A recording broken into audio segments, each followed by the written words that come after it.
اعوذ باللہ من الشیطان الرجیم بسم اللہ الرحمن الرحیم الحمد للہ رب العالمین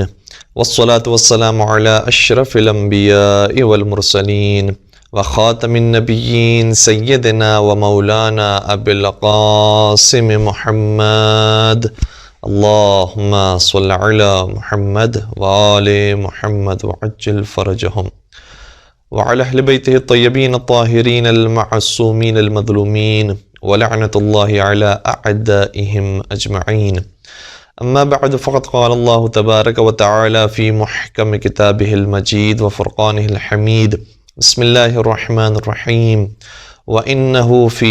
الكتاب لدينا لعلي حكيم. درود پڑھ دیجئے محمد و آل محمد پر. اللهم صل على محمد وآل محمد وعجل فرجہم. عزیزان گرامی قدر اور ناظرین محترم، ہماری آج کی دوسری نشست اسی موضوع پر ہے کہ کیا قرآن کریم میں ائمہ علیہم السلام کے نام ذکر نہیں ہوئے ہیں، اور اگر نہیں ہوئے ہیں تو اس کی وجوہات کیا ہیں. ہم نے کچھ وجوہات پچھلی گفتگو کے اندر بیان کرنے کی کوشش کی تھی کہ کچھ داخلی وجوہات بھی ہیں اور کچھ بیرونی اور خارجی وجوہات بھی ہیں. جو داخلی وجوہات ہیں، اور اگر مسلمانوں کے سامنے ہی احکامات واضح طور پر آ جاتے تو کچھ مسائل ہیں جو ہم تاریخ اسلام میں دیکھ رہے ہیں، اور ممکن ہے کہ وہی سارے مسائل ائمہ علیہم السلام کے نام آنے کے باوجود بھی باقی رہتے. اس میں سے ایک اہم ترین بات ہم نے عرض کی تھی کہ بہت سارے احکامات شرعیہ کی مخالفت برملا کی گئی. جس طریقے سے حکم متع جس کے جواز کا حکم قرآن کریم میں موجود ہے، لیکن بہت سے مسلمانوں نے اسے حرام تصور کیا ہوا ہے. اسی طریقے سے ہم نے توحید پر گفتگو کی، نبوت پر گفتگو کی. تو ایک بات تو یہ ہے کہ بہت سارے احکامات شرعیہ جو قرآن کریم میں آئے ہیں اس کی مخالفت برملا کی گئی ہے، تو ممکن ہے کہ یہ نام بھی اگر آ جاتے تو برملا مخالفت ہو رہی ہوتی. دوسری بات یہ ہے کہ کچھ افراد نے بعض آیات کی تفاسیر کے اندر اشتباہ کیا ہے اور مختلف تفاسیر پیش کی ہیں. مثلاً ایک آیات آپ کی خدمت میں کرنے کی کوشش کر رہا ہوں کہ جس سے اندازہ ہوگا کہ خود قرآن کریم کی تفسیر اگر انسان کرنے بیٹھے تو کتنے غلط راستے کی طرف اور کتنی گمراہی کی طرف جا سکتا ہے. مثال کے طور پر قرآن کریم میں سورہ فتح کی آیت نمبر 10 کے اندر ارشاد ہوتا ہے کہ ید اللہ فوق ایدیہم، کہ اللہ کا ہاتھ تمام ہاتھوں کے اوپر ہے. تو بعض لوگوں نے اس آیت سے یہ تصور کیا کہ جیسے اللہ کا کوئی ہاتھ موجود ہے، جبکہ قرآن کریم میں کئی سارے مقامات پر آیا ہے کہ وہ تمہارے جیسا نہیں ہے، وہ نور ہے. اور نور سے مراد بھی وہ جو ہمارے ایک مادی دنیا میں جو نور کے معنی لیے جاتے ہیں روشنی کے، وہ معنی بھی نہیں ہے، بلکہ ایک من باب مثال پروردگار عالم کو تشبیہ دی گئی ہے نور کے ذریعے. اور یہ تشبیہ ایسی ہے کہ جس تشبیہ سے بھی استغفار کرنے کا اور پروردگار کو منزہ کرنے کا حکم دیا گیا ہے. اسی لیے بار بار بہت سے سوروں کا آغاز یسبح للہ یا سبح بسم ربک الاعلی سے ہوتا ہے کہ تسبیح پروردگار انسان کرتا رہے کہ پروردگار کی ذات منزہ ہے ان تمام چیزوں سے کہ جو انسان کے لیے ہے اور پروردگار کے لیے نقص شمار ہوتا ہے. اسی لیے ایک واضح آیت قرآن کریم کے اندر موجود ہے کہ لیس کمثلہ شیء، اس کے مثل کوئی چیز نہیں ہے، وہ کسی کے شبیہ نہیں ہے. تو انسان جو اپنے ذہن میں تصور لے کر آئے ان سب کی نفی پروردگار کی ذات سے ہوتی ہے. اسی طریقے سے قرآن کریم کی ایک دوسری آیت ہے جو واقعاً اگر ایک سطحی نگاہ سے دیکھی جائے تو اس کی تفسیر کرنا آسان نہیں ہے. سورہ بقرہ کی آیت نمبر 62 کے اندر ارشاد ہوتا ہے کہ بسم اللہ الرحمن الرحیم ان الذین آمنوا والذین ہادوا والنصارى والصابئین من آمن باللہ والیوم الآخر وعمل صالحا فلہم اجرہم عند ربہم ولا خوف علیہم ولا هم يحزنون، کہ وہ لوگ جو ایمان لے کر آئے ہیں. توجہ فرمائیے گا، وہ لوگ جو ایمان لے کر آئے اور وہ جو یہودی ہیں اور نصارہ اور سابعین، یہ چار ادیان کا ذکر اور چار ادیان کے ماننے والوں کا ذکر کرنے کے بعد قرآن کریم یہ کہتا ہے کہ من آمن باللہ والیوم الآخر وعمل صالحا، کہ جو ان میں سے ان چار میں سے گویا جو اللہ پر ایمان لے کر آئے گا اور یوم آخرت پر ایمان لے کر آئے گا اور نیک عمل انجام دے گا فلہم اجرہم عند ربہم، تو ان کے لیے پروردگار کے نزدیک اجر ہے اور ولا خوف علیہم ولا هم یحزنون، اور ان کے لیے کوئی خوف کی بات نہیں ہے اور کوئی حزن کی بات نہیں ہے۔ تو ایک طرف قرآن کریم یہ کہہ رہا ہے کہ چاہے تم اسلام قبول کرو، چاہے یہودیت، چاہے عیسائیت، چاہے سابعیت، ہم یہ دیکھیں گے کہ تم اللہ پر ایمان رکھتے ہو یا نہیں رکھتے، اور تم یوم آخرت پر ایمان رکھتے ہو یا نہیں رکھتے، اور تم عمل صالح کرتے ہو یا نہیں کرتے۔ تو بظاہر تو ایسا لگتا ہے کہ اگر کوئی اسلام کے علاوہ بھی کسی دین کو قبول کر لے تو پروردگار کوئی اشکال کرنے والا اور اعتراض کرنے والا، پروردگار سزا دینے والا نہیں ہے۔ لیکن دوسری آیت کو دیکھا جائے جو بہت مشہور آیت ہے، ہمارے بچے کو یاد ہے کہ وَمَن يَبْتَغِ غَيْرَ الْإِسْلَامِ دِينًا فَلَن يُقْبَلَ مِنْهُ وَهُوَ فِي الْآخِرَةِ مِنَ الْخَاسِرِينَ، کہ جو شخص اسلام کے علاوہ کسی دوسرے دین کو لے کر آئے گا تو پروردگار اس دین کو قبول نہیں کرے گا اور آخرت میں وہ خسارہ اٹھانے والوں میں سے ہوگا۔ تو محسوس کیجئے گا کہ آسان نہیں ہے قرآن کریم کی تفسیر کرنا، کہ ہم نے اپنی طرف سے کوئی معنی لے لیا اور اس کے بعد اس کی تفسیر بیان کر دی، بلکہ سب سے پہلے مفسر قرآن تو خود نبی اکرم کی ذات مبارک ہے، اور اس کے بعد ائمہ علیہم السلام بتا سکتے ہیں کہ قرآن کریم کی صحیح تفسیر کیا ہے۔ تو یہ دو آیتیں آپ کی خدمت بیان کی۔ تیسری آیت آپ دیکھیے گا، ایک اور مقام پر ارشاد ہوتا ہے، اور یہ واقعاً آج کے زمانے کا بھی فتنہ ہے، اور آج کے زمانے کی بعض اسکالرز اس طرح کی باتیں کرنے والے ہیں کہ انسان کی عقلیں حیران رہ جاتی ہیں۔ اور ایک میں چھوٹی سی مثال بھی آپ کی خدمت پیش کر دوں، شیخ محمد جو بعض مقامات پر ان کی ویڈیوز وائرل بھی ہوئی ہیں، انہوں نے باقاعدہ اس عقیدے کو بیان کیا ہے کہ جو تمام مسلمان اس بات پر متفق ہیں کہ حضرت عیسیٰ علیہ السلام زندہ ہیں اور انہیں موت نہیں آئی ہے۔ انہوں نے کہا ہے کہ قرآن کریم تو یہ کہتا ہے کہ انہیں موت آ گئی ہے، اور یہ آیت ظاہراً انہوں نے پیش کی کہ قرآن کریم کہتا ہے حضرت عیسیٰ علیہ السلام کی زبانی کہ ما قلت لهم الا ما امرتنی به ان اعبدوا الله ربی وربکم وکنت علیہم شہیدا ما دمت فیہم فلما توفیتنی کنت انت الرقیب علیہم وانت علی کل شیء شہید۔ حضرت عیسیٰ علیہ السلام کے بارے میں یہ آیات آتی ہیں کہ اے عیسیٰ، کیا تم نے کہا ہے کہ تمہیں عیسائی میرا بیٹا مانے، یعنی خدا کا بیٹا تمہیں تصور کریں، اور تمہاری ماں جناب مریم کو ایک تیسرا خدا جو ہے وہ تسلیم کریں؟ کیا یہ تم نے نظریہ دیا ہے؟ تو حضرت عیسیٰ علیہ السلام گویا اس طرح سے فرماتے ہیں کہ ما قلت لهم، اور ظاہر سی بات ہے کہ یہ اس زمانے کی تو بات نہیں ہو رہی جب تک جناب عیسیٰ علیہ السلام ظاہری طور پر موجود تھے دنیا میں، یہ اس کے بعد کی بات ہو رہی کہ حضرت عیسیٰ علیہ السلام یہی جواب دیں گے یا قیامت کے میدان میں کہ ما قلت لهم الا ما امرتنی به، اے خدا میں نے کچھ نہیں کہا ہے ان کو سوائے اس کے کہ جس کا تو نے مجھے حکم دیا ہے، یعنی میں نے توحید کا پیغام پہنچایا تھا، اور وہ کون سا پیغام تھا؟ ان اعبدوا اللہ ربی وربکم، کہ وہ عبادت کرے اللہ کی جو میرا بھی رب ہے اور تمہارا بھی رب ہے۔ وکنت علیہم شہیدا، اور میں اس بات پر گواہ بھی ہوں، ما دمت فیہم، جب تک میں ان کے درمیان تھا، فلما توفیتنی، اور جب تو نے مجھے وفات دے دی، وفات دے دی، یہ لفظ باقاعدہ قرآن کریم میں استعمال ہوا ہے، جس کی وجہ سے بہت سے مفکرین نے جو بالخصوص نئے آنے والے روشن فکر ہیں انہوں نے کہنا شروع کر دیا کہ حضرت عیسیٰ علیہ السلام کی وفات ہوئی ہے۔ خود قرآن کریم نے کہا ہے کہ فلما توفیتنی، اور جب تو نے مجھے وفات دے دی تو کنت انت الرقیب رقیب علیہم، تو پھر ان کے اوپر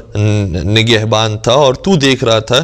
کہ یہ غلطی مجھ سے نہیں ہوئی ہے، اور کیسے یہ بعد میں نظریہ آیا ہے وہ تو مجھ سے زیادہ بہتر جانتا ہے۔ وانت علی کل شیء شہید، اور تو ہر چیز پر گواہ ہے۔ تو یہ آیت سورہ مائدہ آیت نمبر 117 ہے، اور دوسری طرف سے وہ آیت جس کے اوپر تمام مسلمانوں کا اتفاق ہے اور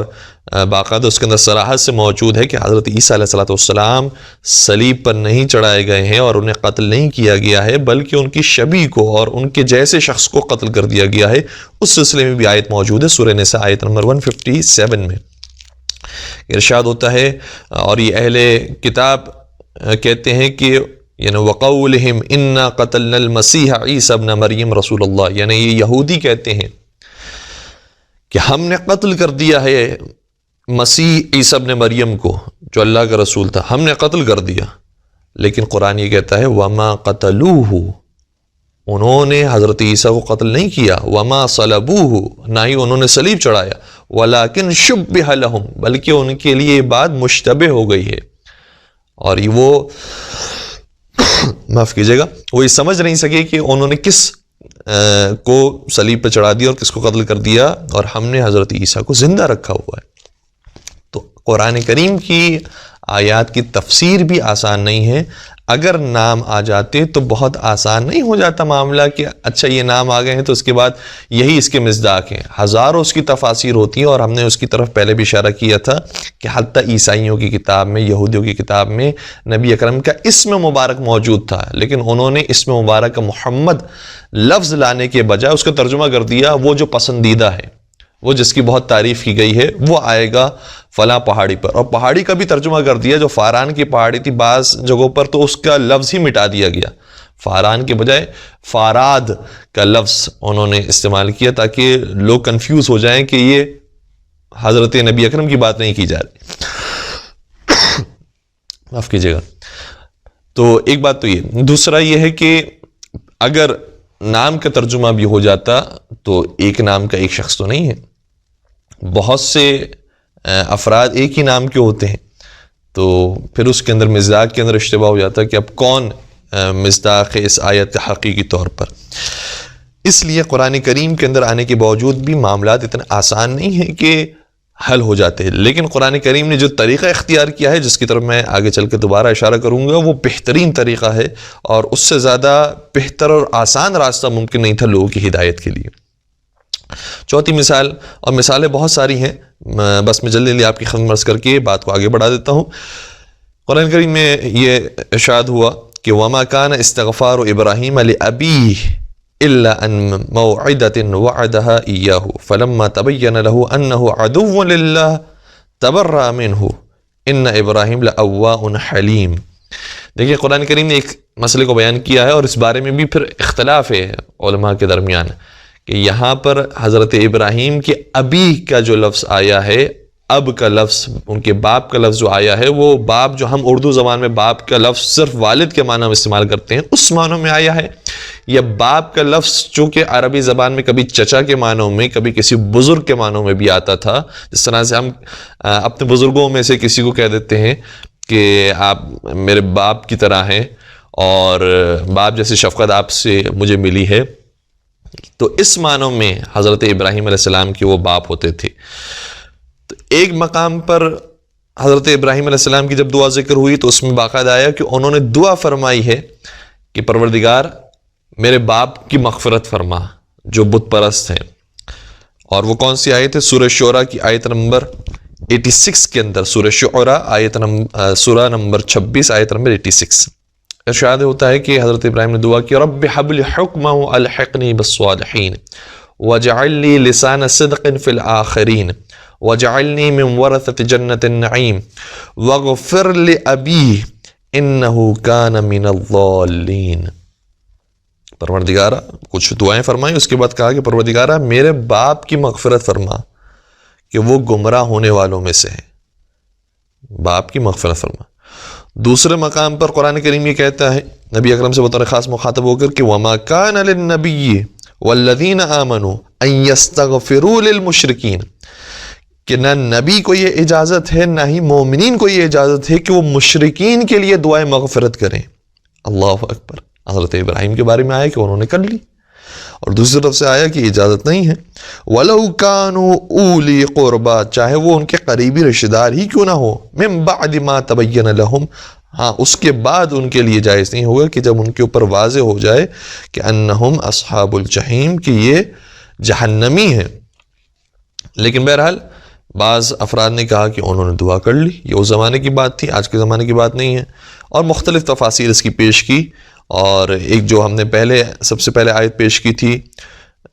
اس میں یہ وضاحت کی گئی ہے کہ وَمَا كَانَ اسْتِغْفَارُ إِبْرَاهِيمَ لِأَبِيهِ إِلَّا أَن مَّوْعِدَةٍ وَعَدَهَا، کہ جناب ابراہیم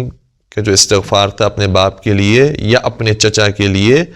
وہ نہیں تھا سوائے ایک خاص وقت تک کے لیے جس کا وعدہ ان سے کیا گیا تھا۔ فَلَمَّا تَبَيَّنَ لَهُ أَنَّهُ عَدُوٌّ لِلَّهِ تَبَرَّأَ مِنْهُ، اور جب ان کے لیے واضح ہو گیا کہ وہ دشمن خدا ہیں تو اس سے دوری اختیار کی۔ پھر اگر ہم موضوع تبدیل کریں، حضرت آدم علیہ السلام کی بات کریں، حضرت آدم علیہ السلام کے بارے میں باقاعدہ قرآن کریم کا صریح لفظ موجود ہے، وَعَسَىٰ آدَمَ رَبَّهُ فَغَوَىٰ، کہ حضرت آدم علیہ السلام نے پروردگار کی معصیت کی اور وہ بہک گئے، نعوذ باللہ۔ تو اگر ظاہری ترجمہ لیا جائے تو آسان نہیں ہوگا اس کی تفسیر کرنا، لیکن اس کی تفسیر میں ہمیں رجوع کرنا پڑے گا خود سب سے پہلے تو نبی اکرم کی ذات گرامی کی طرف، اور اس کے بعد جو صاحبان علم ہیں ان کی طرف۔ پھر ایک عجیب بات آپ کی خدمت عرض کروں کہ قرآن کریم نے ایک طرف سے کہا ہے کہ اس کتاب میں ہر چیز موجود ہے، وَلَا رَبٍ وَلَا يَابِسٍ إِلَّا فِي كِتَابٍ مُبِينٍ، یہ آیتیں ہمارے ناظرین کے ذہنوں میں ہوگی۔ دوسری طرف سے قرآن کریم نے یہ فرمایا اور خود اعتراف کیا اس بات کا کہ وَرُسُلًا قَدْ قَصَصْنَاهُمْ عَلَيْكَ مِنْ قَبْلِ، کچھ ایسے رسول ہیں کہ جن کے واقعات ہم نے آپ پر بیان کر دیے ہیں پہلے سے، وَرُسُلًا لَمْ نَقْصُصْ عَلَيْكَ، اور کچھ ایسے رسول ہیں کہ جن کے قصوں کو اور واقعات کو آپ پر بیان نہیں کیا گیا، اور قرآن کریم میں اس کا ذکر نہیں آیا۔ اور اگر دیکھیں تو واقعاً قرآن کریم میں کتنے 1,24,000 انبیاء میں سے کتنے انبیاء کا ذکر آیا ہے، کتنے انبیاء کے نام آئے ہیں، اور البتہ اس بارے میں بھی اختلاف ہے کہ جن کے نام آئے ان میں سے کتنے نبی تھے اور کتنے ولی تھے۔ جیسے حضرت لقمان کے بارے میں ایک بحث ہے کہ وہ نبی خدا تھے یا ولی خدا تھے۔ تو قرآن کریم میں آنے کے بعد بھی اگر فرض کریں کہ نام آ جائے تو مشکلات کم نہیں ہیں، اس لیے پروردگار نے جو طریقہ اختیار کیا ہے وہ بیسٹ طریقہ ہے۔ ایک اور آخری مثال دے کر ہم بات کو بس یہیں پر ختم کرتے ہیں کہ لا نفرق بین احد من رسولہ، یہ آیت سبھی کو یاد ہوگی، سورہ بقرہ کی سیکنڈ لاسٹ اور لاسٹ آیت جو عام طور پر نماز کے بعد پڑھی جاتی ہے، جس کے پڑھنے کی فضیلت ہے، جس میں ارشاد ہوا کہ رسولوں میں سے کسی رسول کے درمیان آپس میں کوئی فرق نہیں ہے، سبھی ہمارے نگاہ میں رسول ہیں۔ لا نفرق بین احد من رسولہ، اور فرق نہیں ہے، ہم نے فرق نہیں ڈالا ہے کسی بھی ایک رسول کے درمیان، کسی بھی ایک رسول کا کسی دوسرے سے کوئی فرق نہیں ڈالا۔ دوسرے مقام پر اسی سورہ بقرہ کے اندر اگر آپ 30 آیات پہلے چلے جائیں تقریباً تو ارشاد ہوتا ہے، اور تیسرے سورے کا آغاز اس سے ہوتا ہے کہ تیسرے پارے کا آغاز اس سے ہوتا ہے کہ تِلْكَ الرُّسُلُ فَضَّلْنَا بَعْضَهُمْ عَلَى بَعْضٍ،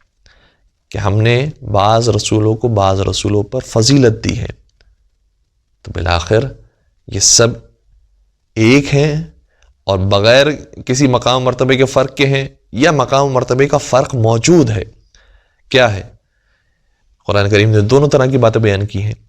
تو اس لیے قرآن کریم کو جو لوگ سمجھ رہے ہیں کہ نام آ جائے گا اور معاملات حل ہو جائیں گے، تو اتنا آسان نہیں ہے، بہت سی باتیں ہیں جس میں غور و فکر کرنے کی ضرورت ہے، اور اس کی دعوت قرآن کریم نے کئی مقام پر دی ہے کہ افلا یتدبرون القرآن ام علی قلوب اقفالها، کہ کیا تم غور و فکر نہیں کرتے قرآن کریم میں، یا تمہارے دلوں پر قفل پڑے ہوئے ہیں اور تالے پڑے ہوئے ہیں کہ تم سوچتے نہیں ہو، تمہارے دماغ بند ہو چکے ہیں، زنگ لگ چکے ہیں۔ ذہن کو استعمال کریں اور واقعاً قرآن کو سچائی کی نگاہ سے دیکھیں، تو پھر حق واضح ہو جائے گا کہ کس گھرانے کی طرف حق ہے۔ اچھا، شاید ہو سکتا ہے کہ ہمارے اس گفتگو سننے کے بعد پھر کوئی صاحب ایک آیت پیش کریں کہ قرآن کریم میں تو جا بجا یہ کہا ہے کہ وَلَقَدْ يَسَّرْنَا الْقُرْآنَ لِلذِّكْرِ، کہ ہم نے قرآن کو آسان کر دیا ہے تمہارے لیے۔ تو قرآن کریم تو کہہ رہا ہے کہ قرآن آسان ہے، اور آپ مولوی صاحب آپ یہ کہہ رہے ہیں کہ قرآن مشکل ہے، تو ہم آپ کی بات مانیں یا خدا کی بات مانیں؟ تو خدا نے تو قرآن میں کہا ہے کہ وَلَقَدْ يَسَّرْنَا الْقُرْآنَ لِلذِّكْرِ، ہم نے قرآن کو ذکر کے لیے آسان کر دیا ہے، اور آپ کہہ رہے ہیں مشکل ہے، تفسیر مشکل ہے، آسان نہیں ہوتا، مشکلات ہوتی۔ تو پھر ہم یہاں پر بھی ایک اور آیت آپ کی خدمت میں عرض کریں گے جس میں قرآن کریم نے کہا ہے کہ اے رسول اِنَّا سَنُلْقِي عَلَيْكَ قَوْلًا ثَقِيلًا، سورہ مزمل کی آیت نمبر 5، کہ اے رسول ہم آپ کی طرف ایک ثقیل اور پرمعنی اور بھاری پیغام کو آپ کی طرف نازل کر رہے ہیں۔ تو ثقیل کلام ایک مقام پر کہا گیا، قول ثقیل کہا گیا، دوسرے مقام پر آسان کہا گیا۔ تو بالآخر مشکل ہے یا آسان؟ تو دیکھنا پڑے گا کہ کن کن مقامات پر مشکل ہے اور کن کن مقامات پر آسان ہے۔ تو مجموعی طور پر ایک طرح سے دیکھ لینا اور ایک طرح سے اپنا نظریہ قائم کر لینا یہ آسان بات نہیں ہوتی. البتہ جو آیت ہم نے پہلے پیش کی اس کے بارے میں بعض مفسرین نے کہا ہے کہ خود قرآن کریم نے اس کی طرف اشارہ دیا ہے کہ وَلَقَدْ يَسَّرْنَا الْقُرْآنَ لِلذِّكْرِ، ہم نے قرآن کو آسان کیا ہے، لیکن کس چیز کے لیے؟ لِلذِّكْر، تذکر کے لیے، یادآوری کے لیے، انسان کی فطرت کو بیدار کرنے کے لیے. اسی لیے پھر آگے ارشاد فرمایا فَحَلْ مِن مُدَّكِرٍ، تو کوئی ہے جو نصیحت حاصل کرے. تو واعظ و نصیحت کے لیے قرآن بہت آسان ہے. قرآن کو ابتدا سے انتہا تک پڑھیں، ہر مقام پر واعظ و نصیحت اور انسان کی فطرت کو بیدار کیا جا رہا ہے تاکہ انسان سچائی کے راستے پر، عدل و عدالت کے راستے پر رہے، انسان کسی کے اوپر ظلم نہ کرے، اور جو انسان کی جو زندگی ہے اخلاقی طور پر جو اس کی ہونی چاہیے ویسی اخلاقی طور پر بہتر طریقے سے زندگی گزار سکے. جو انسان کی تربیت ہونی چاہیے ویسی صحیح تربیت کے ساتھ زندگی گزار سکے. تو وہاں قرآن کریم میں للذکر کا لفظ استعمال کیا ہے، جبکہ مجموعی طور پر اگر قرآن کریم کو دیکھا جائے تو ایک بھاری اور سنگین کتاب ہے جس کو سمجھنا اور اس کی تفسیر کرنا یہ ہر ایک کے بس کی بات نہیں ہے. اس لیے قرآن کریم کی تفسیر کے اندر بھی پھر بہت سارے مختلف نظریات قائم ہو سکتے تھے. اور پھر اگر دیکھا جائے تو کتنا بہت سارے معاملات کے اندر حسد رکھا گیا، بالخصوص اہل بیت کرام علیہ السلام کے گھرانے کے ساتھ کتنا حسد رکھا گیا. اگر آل رسول کے نام اور ائمہ علیہ السلام کے نام ذکر ہو جاتے تو ایک طرف تو بیرونی مشکلات ہیں اور خارجی مشکلات اور دشمن کی مشکلات ہیں کہ وہ نام کو جان لیتا تو انہی کو ہی سب سے زیادہ نشانہ بناتا. تو دوسری طرف سے خود اندرونی مشکلات بھی ہیں کہ ہر انسان جو چاہے وہ ایک ہی قبیلے کا، ایک ہی قوم کا، ایک ہی مذہب کا ہی کیوں نہ ہو، لیکن جب وہ اس مقام پر پہنچ جاتا ہے کہ اپنے آپ کو حاکم کے لیول کا سمجھنے لگتا ہے، اپنے آپ کو بھی اتنا بڑا سمجھنے لگتا ہے کہ میرا مقام بھی کوئی زیادہ چھوٹا نہیں ہے فلاں شخص سے، تو پھر وہ حسد کی فضا پیدا ہو جاتی ہے، جیسا کہ حضرت یوسف علیہ السلام کے بھائیوں کے درمیان پیدا ہو. حضرت یوسف علیہ السلام نے یہی محسوس کیا کہ حضرت یعقوب مسلسل اپنے ایک خاص بیٹے کی طرف توجہ رکھتے ہیں. حضرت یوسف علیہ السلام کا جو خیال رکھتے ہیں وہ باقی بچوں کا نہیں ہے، چونکہ وہ نبی خدا تھے، ولی خدا تھے. تو حسد کی فضا قائم ہو گئی. ایک ہی باپ ایک ہی ماں کے اگر بیٹے بھی ہوں تو بھی مشکل ہو جاتی ہے. گرچہ روایات کے اندر یہ بھی آیا ہے کہ جنہوں نے حسد کیا تھا وہ دوسری ازواج سے اولاد تھی. تو اگر ایک ہی باپ سے ہوں، ایک ہی خاندان سے ہوں، ایک ہی قبیلے سے ہوں، اس کے باوجود بھی حسد کی فضا قائم ہو جاتی ہے. تو جس کا کوئی خونی رشتہ بھی نہ ہو کیا اس کے اندر حسد پیدا نہیں ہوگا؟ اس لیے اس بات کو بھی آپ محسوس کیجئے گا کہ حسد کی فضا آپس میں مسلمانوں کے درمیان بھی قائم ہو سکتی تھی، اور حسد ہی سے جو آگ لگتی اپنے چمن کو تو پھر اور کسی بیرونی طاقت کی اور بیرونی دشمن کی ضرورت ہی نہیں پڑتی. اور یہ کتنا مشکل مسئلہ تھا اگر ہم تاریخ کے اندر دیکھیں، بالخصوص صرف اسی تفسیر اور قرآن کے موضوع کے اندر رہ کر اگر ہم بات کریں تو کتنے ہمارے علماء اور بزرگان نے کتابیں لکھی،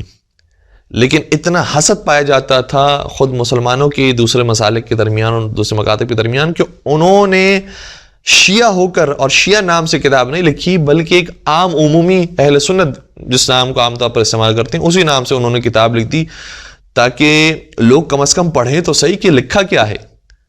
تعصب کا شکار نہ ہو جائیں. اسی لیے جناب سید ابن طاؤس نے جو ہمارے بہت بڑے عالم دین ہیں، جن کا نام دعاؤں کے اندر بطور خاص آتا ہے کیونکہ انہوں نے کئی ساری دعائیں اپنے کتاب کے اندر لکھی ہیں اور بڑا کام کیا ہے دعاؤں کے لیے. تو سید ابن طاؤس نے ایک کتاب لکھی جو آیات ولایت پر، آیات امیر المومنین علیہ الصلوۃ والسلام پر مشتمل تھی، جس کا نام ہے عین العطرہ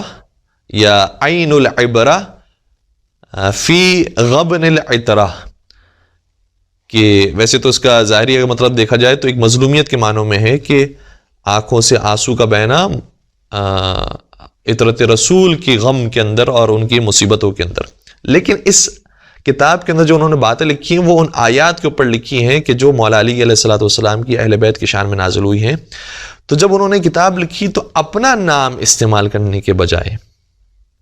یعنی سید ابن طاؤس یا احمد بن موسیٰ بن طاؤس کہنے کے بجائے انہوں نے عبداللہ بن اسماعیل کا نام استعمال کیا کہ عبداللہ بن اسماعیل نے گویا یہ کتاب لکھی ہے. اور عبداللہ بن اسماعیل کون ہے؟ کوئی شخصیت ہی نہیں ہے. اس زمانے میں عبداللہ بن اسماعیل نام کی کوئی شخصیت ہی موجود نہیں تھی. تو انہوں نے یہ کام کیوں کیا؟ اس لیے کیا تاکہ لوگ کم از کم پڑھیں تو صحیح، عبداللہ کے نام سے کتاب پڑھ لیں. وہ ایک متوسط اور معتدل شخص سمجھتے ہوئے کہ ایک مسلمان نے کتاب لکھی، چلیں یہ کتاب بھی ہم پڑھ لیں. اسی بہانے سے وہ کم از کم فضائل امیر المومنین سے واقف ہو جائیں جو خود کتب اہل سنت کے اندر موجود ہیں. تو یہ مشکلات ہیں. اسی طریقے سے ان کے بھائی نے بھی جب کتاب لکھی الطرائف کے نام سے، علی ابن طاؤس جن کا نام تھا، تو اس میں بھی انہوں نے اپنا نام استعمال کرنے کے بجائے عبد المحمود کہہ کر اس کتاب کو لکھا ہے.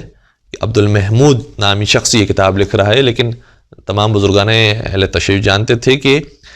جو کتاب لکھنے والے ہیں وہ ان کے بھائی علی ابن طاؤس تھے. تو یہ مشکلات تھیں جس کی وجہ سے لوگوں نے ایک عام نام اور ایک عرفی نام استعمال کر کے اس طریقے سے کتاب لکھی. البتہ وہ اگر اعتراض لوگوں کے ذہنوں میں آ رہا ہو کہ یہ تو پھر خود علماء نے جھوٹ سے کام لیا، تو یہاں جھوٹ نہیں ہے. انہوں نے اپنے نام کو چھپا کر اپنے خصوصیات کو استعمال کیا. ہر شخص اپنے مقام پر عبداللہ ہے، اللہ کا بندہ ہے. انہوں نے اس اعتبار سے عبداللہ لکھ دیا.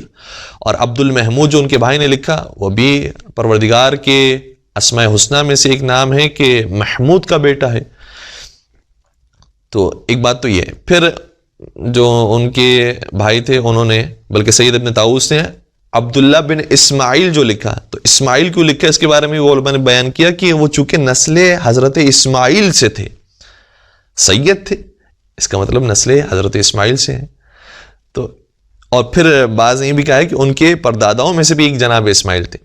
تو اسماعیل کی نسبت بھی ٹھیک ہے ان کے لیے، اور عبداللہ ہر شخص ہوتا ہے، اس لیے انہوں نے عبداللہ بن اسماعیل کے نام سے کتاب لکھی. تو اس طریقے سے علوم محمد و آل محمد کو لوگوں تک پہنچایا گیا ہے، فضائل محمد و آل محمد کو لوگوں تک پہنچایا گیا ہے، اور خود انہی کی اپنی کتابوں کے ذریعے پہنچایا گیا ہے کہ جو وہ نہیں پڑھتے ہیں یا ان سے چھپایا گیا ہے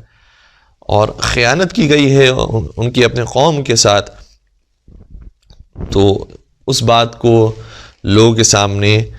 ایک عمومی نام کے ساتھ پیش کیا گیا. پھر اگر ہم بات دیکھیں تو ایک اور پروردگار عالم کا طریقہ قرآن کریم میں بھی اس بات کو صراحت کے ساتھ مختلف مقامات پر بیان کیا گیا ہے کہ پروردگار اپنے بندوں سے امتحان لینا چاہتا ہے. سورہ عنکبوت کا ظاہراً آغاز ہوتا ہے تو اس انداز سے ہوتا ہے کہ بسم اللہ الرحمن الرحیم، الف لام میم احسب الناس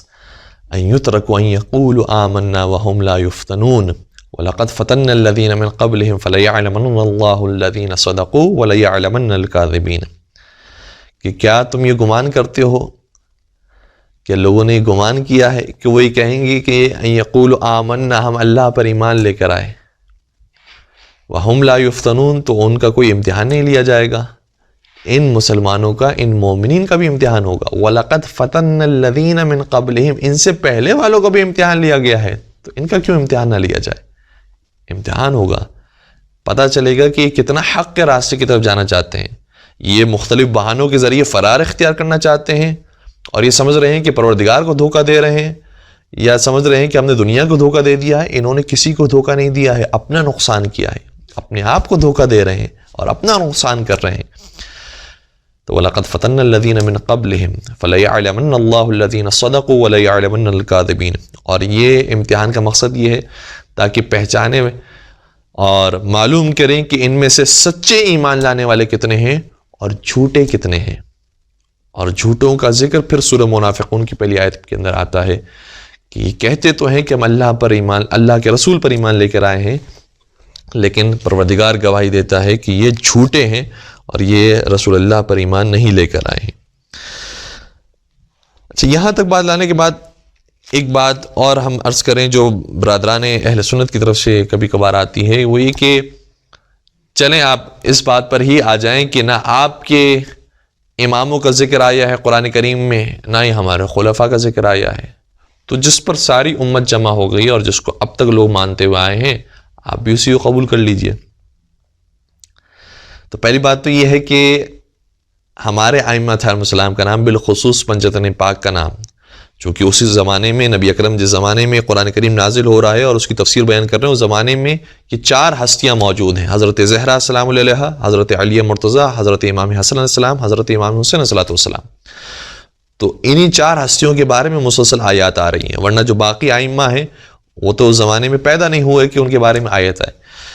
اور ان کی امامت کے بارے میں نبی اکرم نے احادیث کے اندر بیان فرمایا، مولا متقیان نے احادیث میں بیان فرمایا،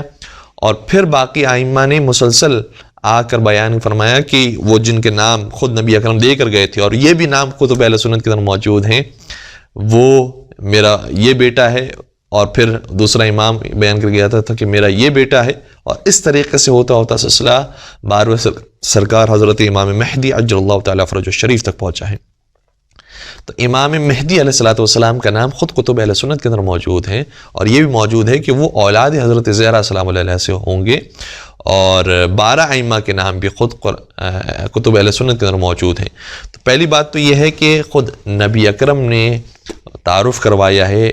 12 ائمہ علیہم السلام کا، اس لیے برابر نہیں ہے۔ دوسری بات یہ ہے کہ قرآن کریم میں جتنی آیات مولا علی علیہ السلام کے بارے میں آئی ہے، چونکہ وہ پہلے امام ہیں اور اس زمانے میں موجود ہیں، نبی اکرم کے ساتھ ساتھ ہیں،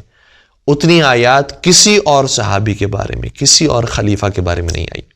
یعنی آپ نے وہ کتابیں تو ضرور دیکھی ہوں گی کہ جو صرف مخصوص ہیں ان آیات پر کہ جو حضرت علی علیہ السلام کے لیے نازل ہوئی ہیں، لیکن کبھی کوئی ایسی کتاب نہیں دیکھی ہوگی کہ یہ کتاب وہ ہے کہ جس میں ان آیات کو ذکر کیا گیا ہے جو فلاں کی شان میں نازل ہوئی۔ اگر کتاب لکھی بھی گئی ہے تو اس میں 10 صحابہ کا، 20 صحابہ کا ایک ساتھ ذکر کر کے ایک کتاب تشکیل کی گئی، کیونکہ آیت ہی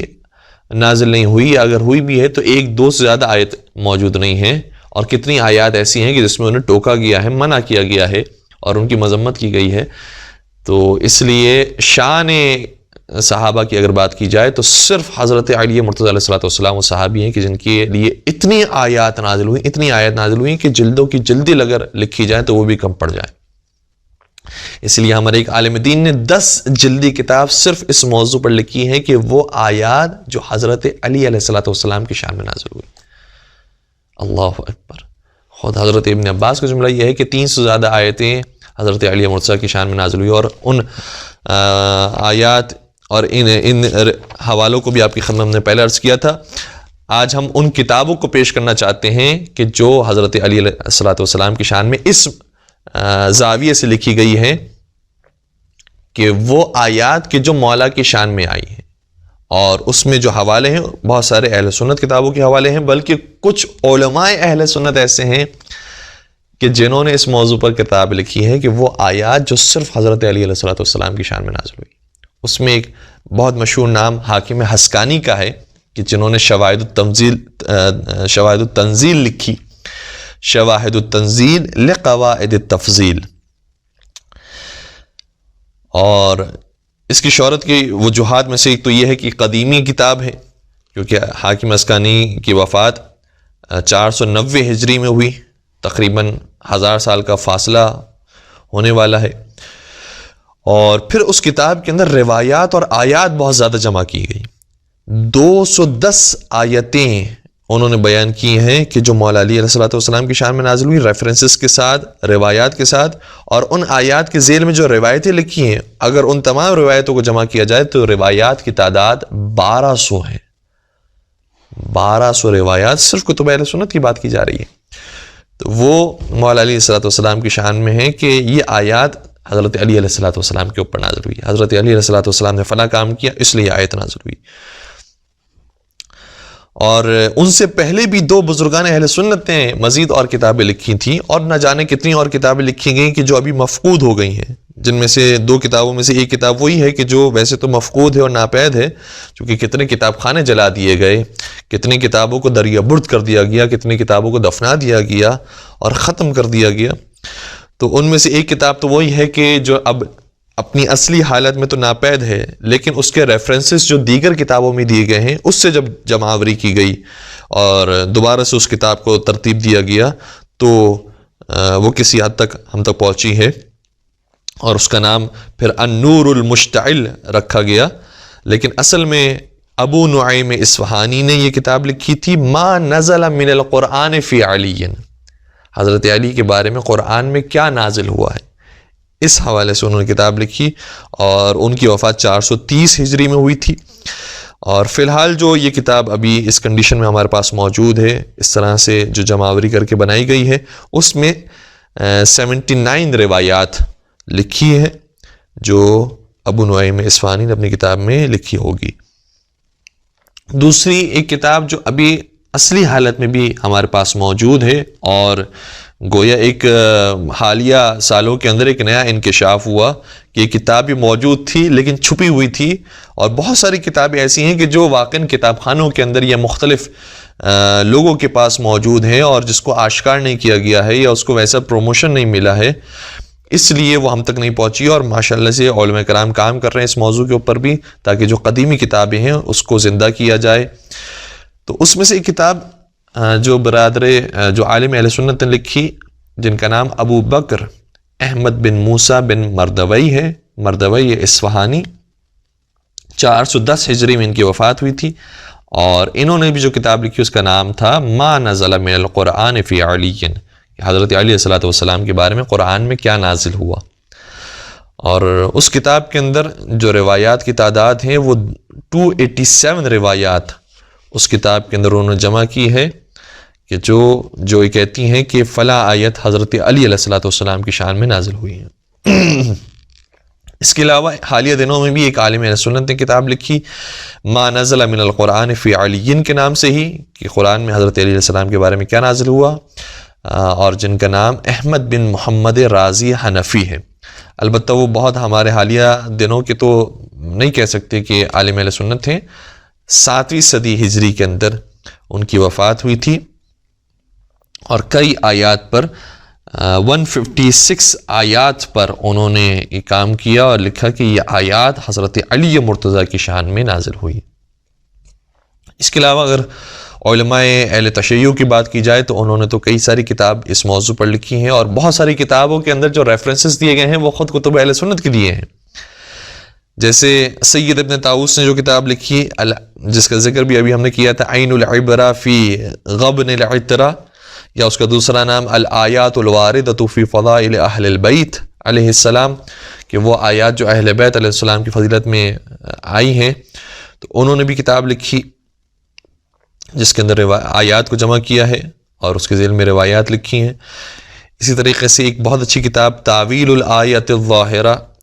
فی فضائل العطرۃ الطاہرہ، علی استرابادی صاحب نے کتاب لکھی تھی، اور شاگرد ہوتے تھے محقق کرکی کے۔ پھر کتابیں بہت ساری ہیں، فضائل امیر المؤمنین علی بن ابی طالب فی القرآن الکریم، ابو معاش سعید نے کتاب لکھی جس کا ذکر ابھی ہم نے کیا تھا کہ 10 جلدی کتاب تھی، اور معاصر ہیں ہمارے، 10 جلدی کتاب انہوں نے اس موضوع پر لکھی، اور یہ اس کتاب کے اندر بیان فرمایا ہے انہوں نے کہ 215 آیات مستقیماً مولا علی علیہ السلام کی شان میں نازل ہوئی، یعنی مولا علیہ السلام نے کوئی عمل انجام دیا اور پھر آیت نازل ہوئی، کوئی کام کیا اور آیت نازل ہوئی۔ اور سینکڑوں اور آیات ہیں کہ جو غیر مستقیم طریقے سے اگر دیکھا جائے تو اس کے بھی بہترین مصداق حضرت علی مرتضیٰ علیہ السلام ہوتے ہیں۔ پھر ایک اور کتاب ہمارے ہم عصر نے لکھی، محمد رضا ساعدی نے، علی فی القرآن والسنہ کے نام سے۔ آغا صادق شیرازی نے کتاب لکھی علی فی القرآن کے نام سے، ظاہراً وہ بھی 2 یا 3 جلدوں پر مشتمل ہے۔ علی فی القرآن کے نام سے سید مرتضیٰ عسکری نے کتاب لکھی، اور مختصر کتاب ہے جس کے اندر تقریباً صرف آیات کا اور مختصر روایات کا ذکر ہے۔ اور پھر کتابوں کو دیکھا جائے تو خصائل الوحی المبین فی مناقب امیر المؤمنین ابن بطریق حلی نے کتاب لکھی تھی۔ امیر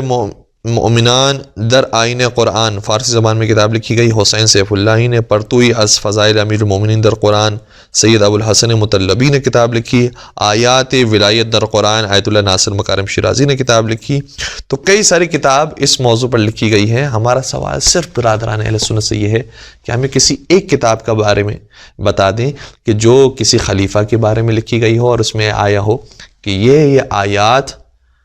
فلاں خلیفہ کے لیے اور فلاں صحابی کے لیے نازل ہوئی ہے۔ کوئی ایک کتاب بھی اس موضوع پر موجود نہیں ہے۔ اور ظاہر سی بات ہے کہ یہ بات بھی امام احمد بن حنبل نے بیان کی تھی کہ جتنے صحیح اور متواتر اور صحیح السند فضائل حضرت علی مرتضیٰ کے بارے میں نقل ہوئے ہیں، اتنے کسی اور صحابی اور خلیفہ کے بارے میں صحیح روایات نقل نہیں ہوئی ہیں۔ روایات تو نقل ہوئی ہیں لیکن صحیح نہیں ہیں۔ تو بہت سو نے جب کتابیں لکھی بھی ہیں تو اس میں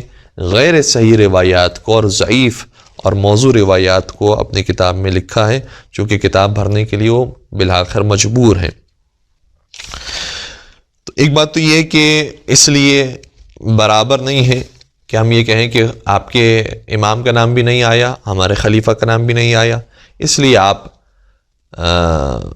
اسی پر ہی آ جائیں کہ جس پر اکثریت موجود ہے۔ البتہ اکثریت کے بارے میں تو خود قرآن کریم نے کئی مرتبہ کہا ہے کہ اکثرہم لا یعقلون، اکثریت عقل نہیں رکھتی، اکثریت فکر نہیں کرتی، اکثریت شکر نہیں کرتی، اور اکثریت کو کئی مرتبہ کنڈیم کیا گیا ہے۔ تو ہمارے یہاں حق کا معیار اکثریت نہیں ہے، حق کا معیار خود حق اور سچائی ہے۔ جہاں ہم سچائی دیکھتے ہیں وہاں ہم سر تسلیم خم کرتے ہیں، جن کے پاس دلیل ہوتی ہے انہی کی بات کو مانا جاتا ہے۔ اور قرآن کریم نے بھی کہا ہے کہ اگر بات کی جائے تو دلیل اور برہان کے ذریعے بات کی جائے۔ یہاں تک بات پیش کرنے کے بعد ہم یہ عرض کریں کہ خود مولا متقیان علیہ السلام کے مختلف تعارف جو خود بعض کتابوں کے اندر ذکر ہوئے ہیں، 200 آیات نازل ہوئی ہیں، اگر اس کو ایک لمحے کے لیے آپ تصور کریں کہ ایک آیت ہم پڑھیں، پتہ چلے کہ یہ بھی مولا علی کی شان میں ہے، دوسری آیت پڑھیں وہ بھی مولا علی کی شان میں، تیسری آیت پڑھیں وہ بھی مولا علی کی شان میں، 10 آیتیں مسلسل آپ دیکھیں مولا علی کی شان میں نازل ہوئی، 10 نہیں 100 آیات مولا علی کی شان میں نازل ہوئی، 100 نہیں 300 آیات مولا علی کی شان میں نازل ہوئی۔ اور یہ آیات وہ ہیں کہ جو مستقیماً نازل ہوئی، اور کتنوں کی روایات ہم تک نہیں پہنچ سکی، کیونکہ مولا علی علیہ السلام کی خلافت کا زمانہ ویسا نہیں ہے، اور اس کے اندر کتنے اور مشکلات ہیں، جنگ صفین ہے، جنگ جمل ہے، جنگ نہروان ہے، اور دیگر معاملات ہیں کہ جن کو سلجھانا تھا کہ جو پہلے خراب ہو چکے تھے۔ تو ان چیزوں کی طرف توجہ نہیں ہے۔ اس کے بعد جو حکومت چلی ہے وہ بنی امیہ کی آئی، بنی عباس کی آئی، اس لیے اہل بیت کے فضائل اور ائمہ علیہم السلام کے فضائل مخفی رہ گئے۔ تو اگر ان مخفی فضائل کو چھوڑ بھی دیا جائے، صرف تصور کر لیا جائے کہ مخفی فضائل بھی ہیں، اور یہ جو فضائل جو آشکار ہوئے ہیں اور ہم تک پہنچ گئے ہیں، ان کو ذرا سا اگر پڑھ لیا جائے تو حق بہت واضح ہو جاتا ہے۔ ہم کیوں نام کے پیچھے بھاگے کہ نام ہی اگر ذکر ہوگا تو ہم مانیں گے؟ کتنی چیزیں ذکر ہو گئی ہیں لیکن نہیں مانی گئی۔ نام بھی اگر ذکر ہو جاتا ہے تو کیا انسان مان لیتا؟ اور نام آنے کے بعد کی مشکلات کتنی زیادہ تھی۔ اور پھر یہ اگر نام پر ہی اتنا فوکس ہے تو مجھے بتائیے کہ حضرت محمد مصطفیٰ صلی اللہ علیہ وآلہ وسلم کا نام گرامی زیادہ قرآن کریم میں آیا ہے یا حضرت موسیٰ علیہ السلام کا نام گرامی زیادہ آیا ہے؟ اگر نام ہی کو ہم نے معیار بنا دیا ہے، ہمیں بس نام ہی کو دیکھنا ہے، تو پھر نام کے اعتبار سے تو حضرت موسیٰ کا نام قرآن میں زیادہ آیا ہے، تو پھر حضرت موسیٰ زیادہ بڑے نبی ہوئے۔ اور بعض یہودیوں نے یہ بھی کہا ہے کہ خود اگر آپ اپنے قرآن کو دیکھیں تو آپ اپنے قرآن میں پائیں گے کہ ہمارے نبی کا نام آیا ہے، تو اس کا مطلب ہمارے نبی سب سے زیادہ بڑے ہیں۔ اگر آپ کے نبی ہیں بھی تو ہمارے نبی حضرت موسیٰ علیہ السلام ان سے بھی بڑے ہیں، کیونکہ ان کا نام آپ کی کتاب کے اندر سب سے زیادہ آیا ہے۔ تو اگر نام ہی پر انسان چپک جائے گا تو پھر اور بہت سارے اشکالات آ سکتے ہیں، کیونکہ نام گرامی نبی اکرم تو صرف 4 مرتبہ محمد کے ساتھ قرآن کریم میں آیا ہے اور 1 مرتبہ احمد کے ساتھ آیا ہے۔ اس کے علاوہ تو یا ایھا الرسول کبھی کہا، کبھی یا ایھا النبی کہا، رسول کہہ کر کئی مرتبہ مخاطب کیا گیا، لیکن رسول نام تو نہیں ہے۔ اس طرح تو اگر دیکھا جائے تو خود مولا علی کا بھی ذکر قرآن کریم میں جا بجا آیا ہے۔ خود انما ولیکم اللہ والذین آمنوا الذین یقیمون الصلاۃ ویؤتون الزکاۃ وہم راکعون، اس سے زیادہ واضح آیت نہیں ہو سکتی جس کے اندر ولایت امیر المومنین کا بھی ذکر ہو رہا ہے اور پورا تعارف کروایا جا رہا ہے، لیکن آپ کا وہیں پر اعتراض ہے کہ نام نہیں ہے۔ اگر نام نہیں ہے وہاں پر تو پھر نبی اکرم کا نام کہاں پر ہے؟ وہ بھی تو صرف 4 مقامات پر ہے۔ پھر حضرت موسیٰ علیہ السلام کا نام اس قدر زیادہ کیوں آیا؟ اور پھر ابن مریم کہہ کر حضرت عیسیٰ علیہ السلام کو کتنے اور مقامات پر پکارا گیا ہے، وہ تعداد بھی زیادہ ہے۔ تو اگر ہم حقیقت کے پیچھے جائیں بجائے اس کے کہ نام کے پیچھے جائیں، ہم یہ جاننے کی کوشش کریں کہ حق کہاں پر ہے۔ نام کبھی صفات زیادہ واضح پیغام دے رہی ہوتی ہیں نام کے مقابلے میں اور زیادہ فصیح ہوتی ہیں، تو ہم تو حقیقت کو جاننا چاہتے ہیں، کہاں حق موجود ہے ہمیں اس کی پیروی کرنی ہے، تو حقیقت تو ان 300 آیات کے اندر ہمارے لیے واضح ہو جاتی ہے۔ میں ان 300 آیات کو تو پیش نہیں کروں گا، لیکن سمجھ لیجئے کہ 30 آیات کو اگر میں آپ کی خدمت میں ذرا جلدی پیش کروں تو اندازہ یہ ہوگا کہ کتنی ساری آیات ہیں کہ جو مولا علی علیہ السلام کی شان میں نازل ہوئی۔ اگر ہم ابتدائے قرآن سے شروع کریں، جو ترتیب کتبی کے اعتبار سے ہے، کتابت کی ترتیب کے اعتبار سے ہے، یعنی الحمد سے سورہ ناس تک، البتہ میں پوری آپ کی خدمت میں ساری روایات عرض نہیں کر رہا، ورنہ ایک تفصیلی اس نشست کی ضرورت ہوگی اس موضوع کے لیے۔ تو قرآن میں ابتدائے قرآن سے اگر دیکھا جائے تو مولا علی کا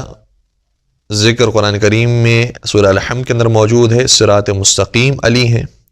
ھدی للمتقین میں علی ہیں، اولئک ھم المفلحون میں علی ہیں، کلمات حضرت آدم علیہ السلام میں علی ہیں، وارکعوا مع الراکعین میں علی ہیں، والذین آمنوا الذین یقیمون الصلاۃ ویؤتون الزکاۃ وہم راکعون میں علی ہیں، خاشعین علی ہیں، ذریت ابراہیم کی تفسیر میں علی ہیں، لاعنون میں علی ہیں، صابرون میں علی ہیں، ومن الناس من یشری نفسہ ابتغاء مرضات اللہ واللہ رؤوف بالعباد میں علی ہیں، عروۃ الوثقی علی ہیں، من یؤت الحکمہ میں علی ہیں، الذین ينفقون اموالهم باللیل والنہار سرا وعلانیہ میں علی ہیں، آمن الرسول بما انزل الیہ من ربہ والمؤمنون میں علی ہیں، وما يعلم تعویلہ الا اللہ والراسخون فی العلم میں علی ہیں، آل ابراہیم علی ہیں، آل عمران علی ہیں، انفسنا و انفسکم علی ہیں، حبل اللہ علی ہیں، ولتکم منکم امۃ یدعون الی الخیر میں علی ہیں، شاکرین علی ہیں، ابرار علی ہیں، ہم یحسدون الناس علی ما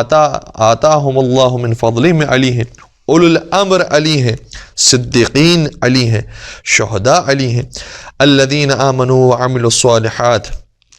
میں علی ہیں، اور الیوم اکملت لکم دینکم میں علی ہیں، ومن یرتد منکم عن دینہ میں علی ہیں، وابتغوا الیہ الوسیلہ میں علی ہیں، اذلۃ علی المؤمنین اعزۃ علی الکافرین میں علی ہیں، انما ولیکم اللہ ورسولہ میں علی ہیں، حزب اللہ علی ہیں، نبأ عظیم علی ہیں، وقفوا انہم مسئولون میں علی ہیں، ثم لتسألن یومئذ عن النعیم میں علی ہیں، ان الذین آمنوا وعملوا الصالحات اولئک هم خیر البریہ علی ہیں، آیہ مباہلہ میں انفسنا و انفسکم کے مقام پر علی ہیں، بسم اللہ کی با علی ہیں، با کا نقطہ علی ہیں، امام مبین علی ہیں، واعتصموا بحبل اللہ جمیعا ولا تفرقوا میں حبل اللہ علی ہیں، عروۃ الوثقی علی ہیں، الا من ارتضی من رسول میں علی مرتضی علی ہیں، یا لیتنی کنت ترابا میں ابو تراب کا ذکر علی ہے، ومن الناس من یشری نفسہ ابتغاء مرضات اللہ میں علی ہیں، انما انت منذر ولکل قوم ہاد میں علی ہیں، آیہ ابلیس اور آیت آدم علیہ السلام میں علی ہیں، قال ابلیس ما منعک ان تسجد لما خلقت بیدی استکبرت ام کنت من العالین میں علی ہیں، ان اللہ هو مولاہ وجبرائیل وصالح المؤمنین والملائکۃ بعد ذلك ظہیر صالح المؤمنین علی ہیں، اہدنا الصراط المستقیم صراط الذین علی ہیں، اور کتنی نہ جانے آیات ہیں کہ جو مولا علی علیہ السلام کی شان میں نازل ہوئی ہیں۔ مجھے بتائیے کہ کیا اس کا عشر عشیر بھی کسی اور کے شان میں اترا ہے؟ یا پھر پروردگار نے حق واضح نہیں کر دیا کہ حق کس کے ساتھ ہے؟ اسی لیے تو فرمایا کہ علی مع الحق والحق مع علی، کبھی فرمایا علی مع القرآن والقرآن مع علی، تو حق کو بھی اگر پہچاننا ہے تو بھی وہ علی کے ساتھ ہی نظر آئے گا، اور اگر قرآن کو بھی جاننا ہے تو وہ علی مرتضیٰ علیہ السلام کے ساتھ ہی نظر آئے گا۔ اتنی آیات اور اتنی کتابیں ہونے کے بعد بھی اگر ہم یہ کہیں کہ کوئی بات نہیں، اگر کوئی کسی اور طرف چلا گیا، ویسے تو واقعاً کوئی حرج نہیں ہے، قرآن کریم نے کہا ہے کہ لا اکراہ فی الدین، دین میں کوئی جبر نہیں ہے، ہر ایک اپنا عقیدہ بنا سکتا ہے، اپنا نظریہ قائم کر سکتا ہے، لیکن بعد میں اس کو جواب دینا ہے کہ میرا یہ عقیدہ کیوں ہے، کیا میرے آباء و اجداد کی وجہ سے ہے، اکثریت کی وجہ سے ہے، مجھے زیادہ وقت نہیں ملا کہ میں اس موضوع پر تحقیق کر سکوں، اس لیے اس وجہ سے میں اپنے اسی پرانے عقیدے پر ہوں، یا واقعاً تحقیق کے بعد اور انسان صحیح اپنا نظریہ قائم کرنے کے بعد اپنا عقیدہ بنایا ہوا ہے کہ نہیں، میرے نزدیک فلاحی حق پر ہے اور حضرت علی علیہ السلام کے ساتھ حق نہیں تھا اور وہ پہلے امام نہیں تھے، تو بات ٹھیک ہے، پھر کوئی حرج نہیں۔ اچھا، بعض افراد یہ بھی کہتے ہیں کہ آپ اتنا جو فورس کرتے ہیں اور آپ کی روایات کے اندر اتنا جو فورس آیا ہوا ہے کہ جس نے حضرت علی علیہ السلام کو امام نہیں مانا وہ کافر ہو گیا، جس نے 12 اماموں کی امامت کو تسلیم نہیں کیا وہ کافر ہو گیا۔ ہم تو یہ نہیں کہتے، ہم تو نہیں کہتے کہ جو خلیفہ اول کی خلافت کو نہیں مانتا وہ کافر ہو گیا، گرچہ عجیب بات یہ ہے کہ وہ یہی کہتے ہیں کہ کافر کافر، شیعہ کافر۔ لیکن فرض کریں کہ اس میں بھی 2 گروہ ہیں، بعض کہتے ہیں بعض نہیں کہتے، تو ہم ان کے سامنے عرض کریں کہ ایک بات تو یہ ہے کہ ظاہر سی بات ہے کہ جس کی شان میں اتنی آیات آئی ہوں، جس کی شان میں اتنی روایات موجود ہوں، 300 آیات اور 30,000 روایات، جو امام شافعی تک کے زمانے میں خود علماء اہل سنت کو یاد تھی، جو اس کا اعتراف اس زمانے میں بزرگان اہل سنت نے کیا ہے۔ قاضی ابو یوسف جو شاگرد ہوتے تھے امام ابو حنیفہ کے، انہوں نے ہارون رشید کے دربار میں اس بات کا اعتراف کیا، مشہور مورخ واقدی نے اس بات کا اعتراف کیا،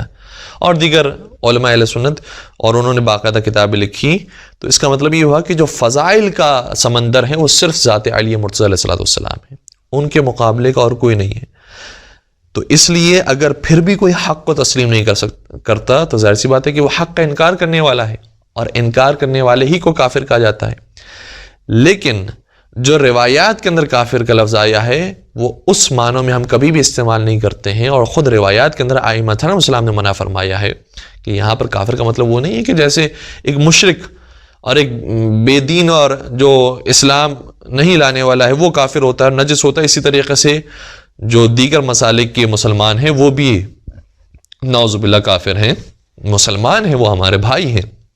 اور ظاہر سی بات ہے کہ لا الہ الا اللہ محمد رسول اللہ کو کم از کم وہ تسلیم کیے ہوئے ہیں، اور انشاءاللہ پروردگار مزید انہیں نور ہدایت عطا فرمائے گا۔ اور بہرحال وہ جو جس عقیدے کو ماننے والا ہے اس کے اندر خود انہی کو جواب دینا ہوگا۔ تو پہلی بات تو یہ ہے کہ روایات کے اندر اگر لفظ کافر آیا ہے اور بعض خطبہ اگر اس بات کو بیان بھی کرتے ہیں تو اس کی تفسیر کو آپ دیکھیں، اس کے معنی کو دیکھیں،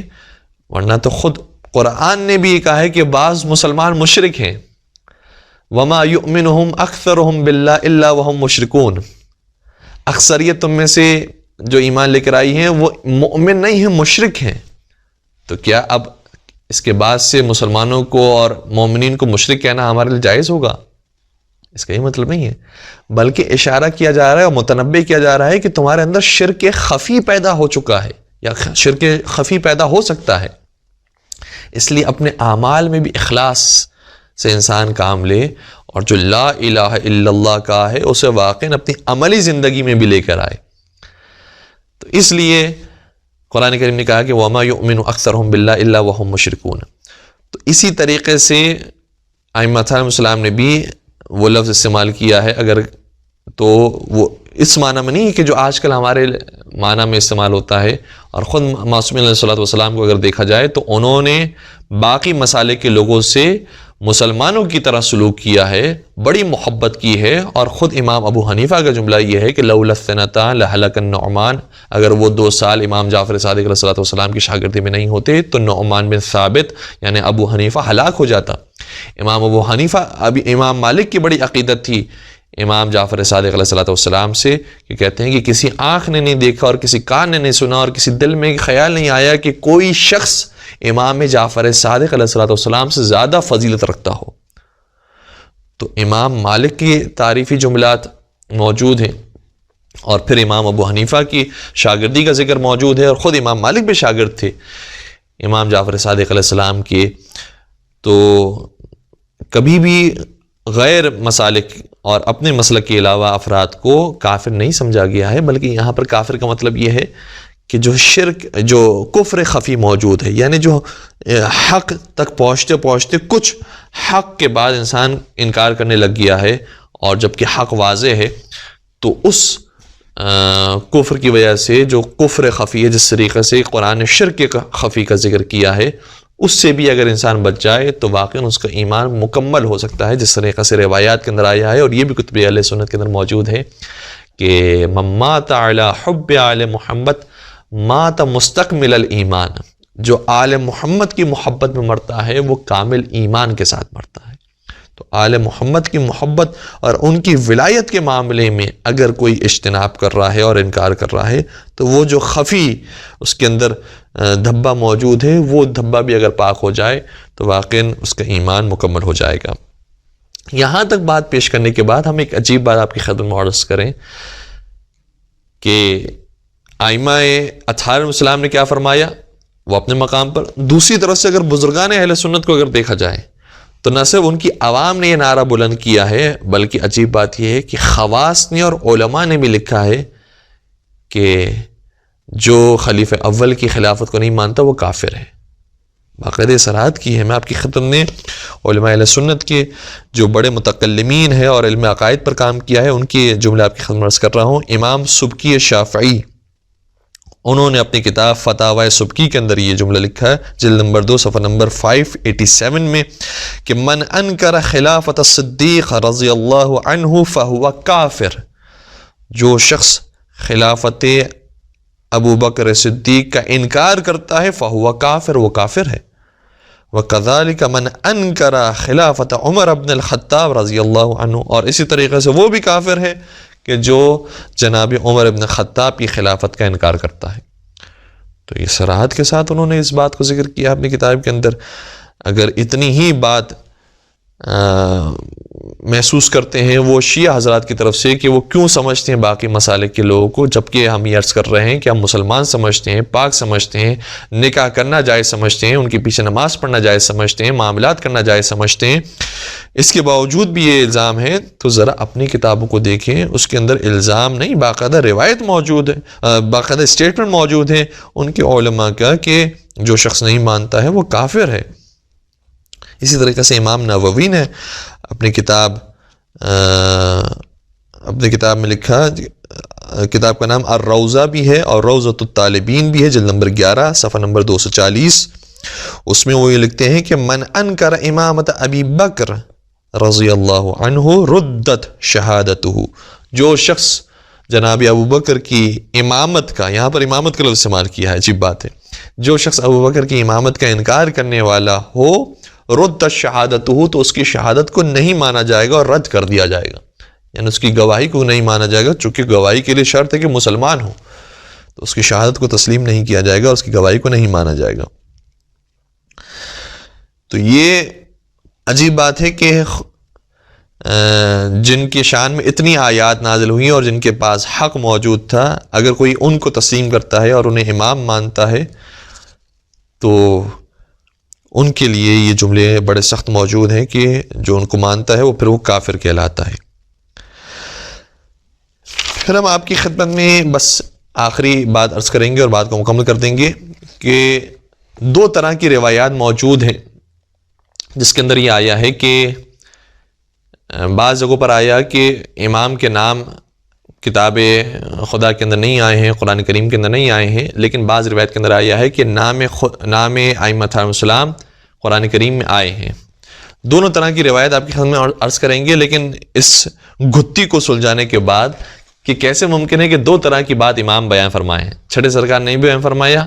کہ جس طریقے سے نماز کی رکعتوں کا ذکر نہیں آیا ہے قرآن کریم میں، صرف یہ آیا ہے کہ اقیم الصلاۃ، نماز قائم کرو، لیکن نماز کی رکعتوں کا ذکر نہیں آیا۔ یہ آیا ہے کہ حج تم پر واجب ہو جاتا ہے، وَلِلَّهِ عَلَى النَّاسِ حِجُّ الْبَيْتِ مَنِ اسْتَطَاعَ إِلَيْهِ سَبِيلًا، صرف حج کا ذکر آیا ہے، لیکن یہ نہیں آیا کہ اس میں طواف کس طرح سے کیا جائے گا۔ 7 چکر لگائے جاتے ہیں طواف کے اندر، لیکن آج سب مانتے ہیں کہ 7 چکر لگائے جاتے ہیں، تو اس کا ذکر نہیں آیا ہے، تو اس کو بھی پھر انکار کر دیا جائے۔ اسی طریقے سے روزوں کا ذکر نہیں آیا، یعنی روزوں کے اس اعتبار سے ذکر نہیں آیا ہے کہ روزے کب کتنی تعداد میں مثال کے طور پر رکھے جائیں، گرچہ اس کے اندر اشارہ موجود ہے، اور مفطرات روزہ کا ذکر نہیں آیا ہے، مبطلات روزہ کا ذکر نہیں آیا ہے۔ تو بہت سے احکام شریعت ایسے ہیں کہ جس کے اندر مکمل تفصیلی احکام بیان نہیں کیے گئے ہیں، تو اگر تفصیلی احکام بیان نہیں کیے گئے ہیں تو اس کا کیا مطلب ہے کہ ہم ان احکام کو چھوڑ دیں یا تبدیل کرنا چاہیں تو اپنے مرضی سے تبدیل کر سکتے ہیں، یا ہم اس آیت کی پیروی کریں کہ وَمَا كَانَ لِمُؤْمِنٍ وَلَا مُؤْمِنَةٍ إِذَا قَضَى اللَّهُ وَرَسُولُهُ أَمْرًا أَن يَكُونَ لَهُمُ الْخِيَرَةُ مِنْ أَمْرِهِمْ وَمَن يَعْصِ اللَّهَ وَرَسُولَهُ فَقَدْ ضَلَّ ضَلَالًا مُبِينًا، کہ کسی مؤمن مرد کو اور کسی مومنہ عورت کو یہ اختیار نہیں ہے کہ جب اللہ اور اس کا رسول کوئی فیصلہ سنا دے تو پھر اس میں اپنا کوئی اختیار سمجھے۔ تو جب رسول اللہ نے احادیث کے ذریعے فیصلہ سنا دیا ہے کہ میرے بعد خلیفہ کون ہوگا، میرے بعد مولا کون ہوگا، میرے بعد ولی کون ہوگا، میرے بعد وصی کون ہوگا، میرے بعد امین کون ہوگا، تو پھر کسی اور کو یہ حق حاصل نہیں ہے کہ وہ اس فیصلے سے روگردانی کرے، اور جو معصیت پروردگار کرے گا یا معصیت رسول خدا کرے گا وَمَن يَعْصِ اللَّهَ وَرَسُولَهُ فَقَدْ ضَلَّ ضَلَالًا مُبِينًا، تو وہ کھلی ہوئی گمراہی میں مبتلا ہوگا۔ تو حقیقت تو یہ ہے کہ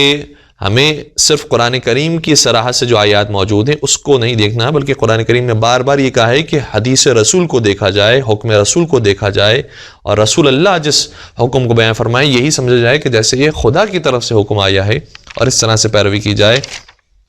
تو ہم نے حکم رسول خدا کو دیکھتے ہوئے مولا کائنات کو پہلا امام اور خلیفہ بلا فصل تسلیم کیا ہے، کیونکہ قرآن کریم میں ہر چیز کا سراحت سے ذکر نہیں ہوتا۔ تو ایک طرف سے چھٹے سرکار نے بیان فرمایا کہ قرآن کریم میں نام امیر المومنین نہیں آیا ہے سراحت کے ساتھ۔ دوسرے مقام پر روایت کو اگر دیکھا جائے تو یہ محسوس ہوتا ہے کہ چھٹے سرکار نے فرمایا کہ نام آیا ہے مولا کائنات کا قرآن کریم میں، اور شاید بات سننے والوں کو تعجب ہوگا کہ نام کہاں پر آیا ہے۔ میں آپ کی خدمت میں آیات پیش کرتا ہوں کہ خود مولا کائنات کا نام قرآن کریم میں آیا ہے، علی نام قرآن کریم میں آیا ہے۔ البتہ یہ ایک احتمال ہے، البتہ احتمال قوی ہے،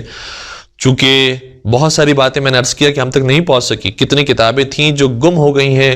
اور ناپید ہو گئی ہیں، مفقود ہو گئی ہیں، جلا دیا گیا، دریا برد کر دیا گیا، دفنا دیا گیا، ختم کر دیا گیا، اور کتنے ہی ایسے لوگ تھے کہ جو فضائل علی مرتضیٰ بیان کرتے تھے اور انہیں زد و کوب کیا گیا، قتل کر دیا گیا۔ خود اگر علامہ نسائی کی بات کی جائے جو سائے ستہ کے ایک بہت اہم محدث ہیں جناب نسائی،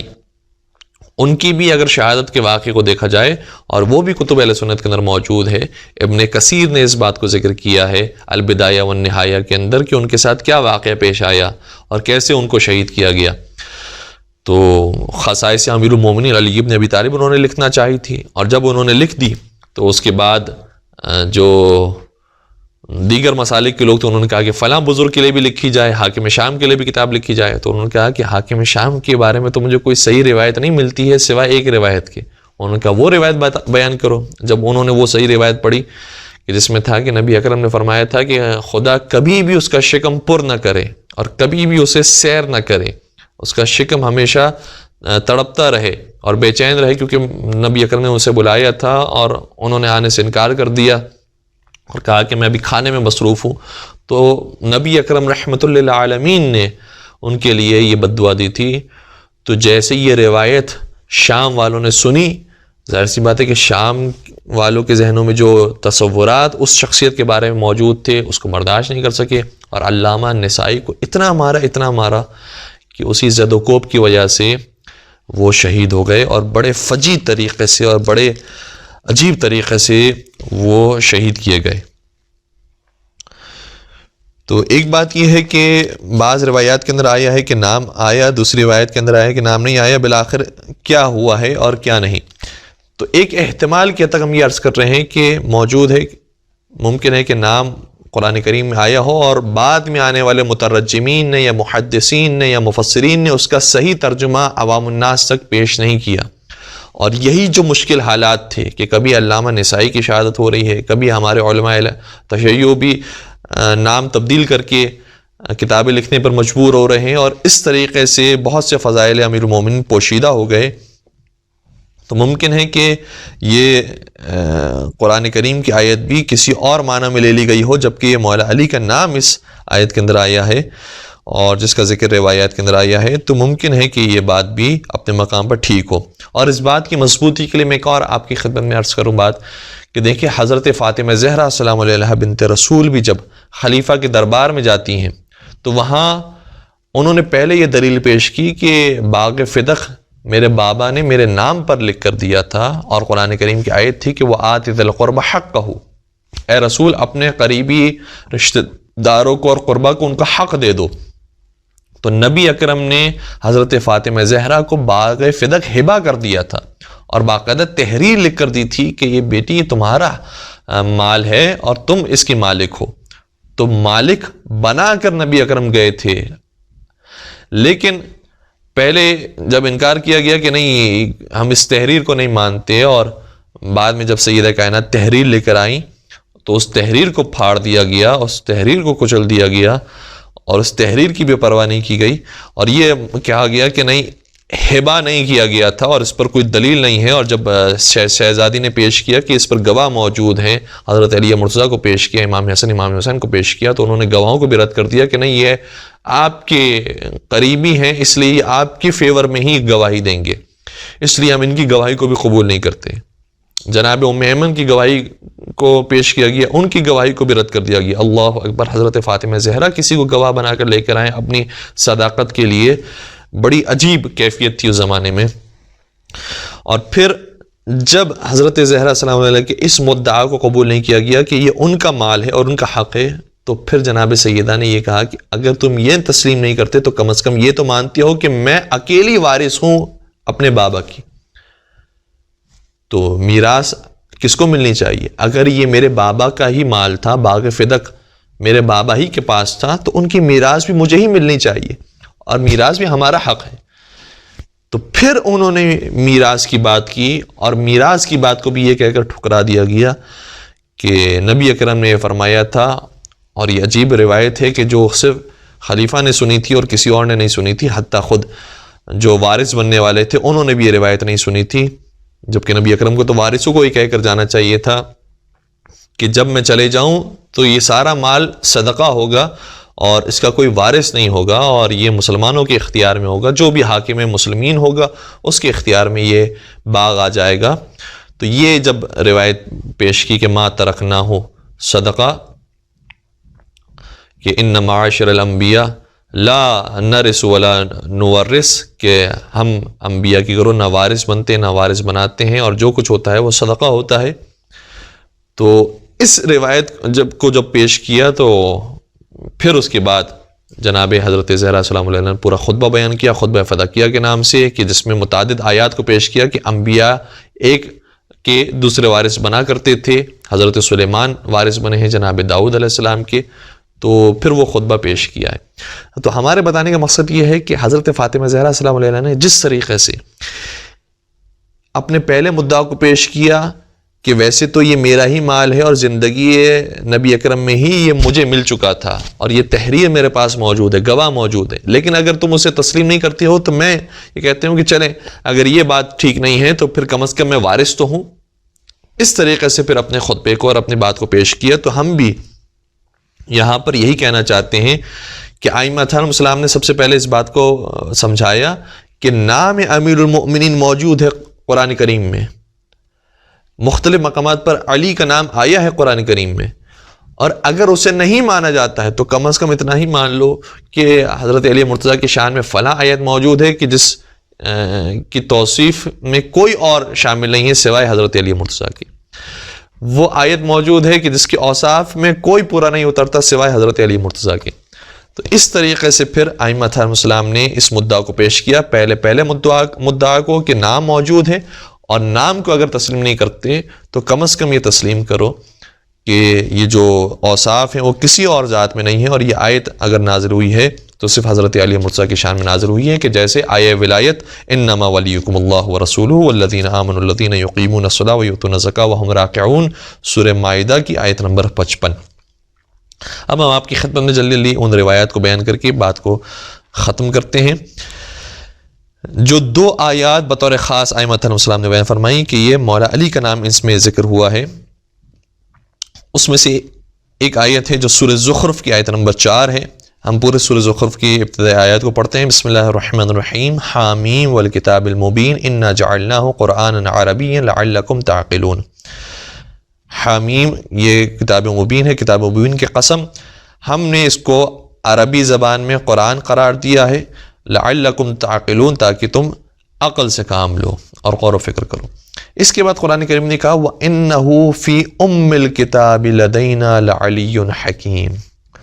اور یہ قرآن کی طرف اگر ضمیر لوٹائی جائے تو بھی ٹھیک ہے، اور بعض مقامات پر پہلی والی بات سے ڈائریکٹ ربط نہیں ہوتا کیونکہ اس کا شان نزول الگ ہوتا ہے، تو بعض نے کہا ہے کہ یہ خود مولا علی کی ذات کی طرف اشارہ ہے کہ وَإِنَّهُ فِي أُمِّ الْكِتَابِ، علی مرتضیٰ کا ذکر ام کتاب میں، لدینا لعلی حکیم، ہمارے نزدیک وہ علی حکیم کا ذکر ہے۔ اور بعض نے کہا ہے کہ انہو کی ضمیر قرآن کی طرف پلٹے گی تو اس کا ترجمہ اس طرح سے ہوگا کہ قرآن ام کتاب میں ہے، لدینا اور ہمارے پاس وہ قرآن لعلی حکیم، علی حکیم ہے، یعنی قرآن اور علی ہمارے نزدیک برابر ہیں۔ اسی لیے قرآن کے بارے میں، اسی لیے حدیث رسول کے اندر یہ آیا کہ علی مع القرآن والقرآن مع علی، صرف علی قرآن کے ساتھ نہیں ہے بلکہ قرآن بھی علی کے ساتھ ساتھ ہے۔ تو جو معروف اس کا ترجمہ ہے، اگر اس سے ذہن خالی کر صرف اس آیت کو دیکھا جائے تو واقعی یہ بات انسان کے ذہن میں آتی ہے وَإِنَّهُ فِي أُمِّ الْكِتَابِ، اور علی کا ذکر ام کتاب میں ہے، لدینا لعلی حکیم، وہ جو علی ابن ابی طالب ہیں ان کا ذکر ہمارے پاس علی حکیم کے نام سے ام کتاب کے اندر موجود ہے۔ اور ام الکتاب سے مراد کیا ہے؟ ام الکتاب سے مراد خود برادران اہل سنت نے بھی لکھا ہے کہ اس سے مراد سورہ الحمد ہے۔ تو ام کتاب سے مراد سورہ الحمد ہے۔ شیعہ کتابوں کے اندر کثرت کے ساتھ روایات موجود ہیں نبی اکرم کی زبانی، ائمہ علیہ السلام کی زبانی، کہ سورہ الحمد کو ام الکتاب کہا جاتا ہے، اور ام الکتاب میں علی کا ذکر ہے اور سورہ الحمد میں علی کا ذکر ہے۔ وہ کہاں ہے؟ تو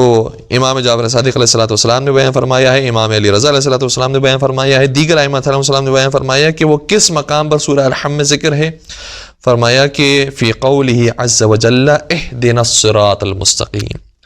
کہ پروردگار ہماری ہدایت فرما صراط مستقیم پر۔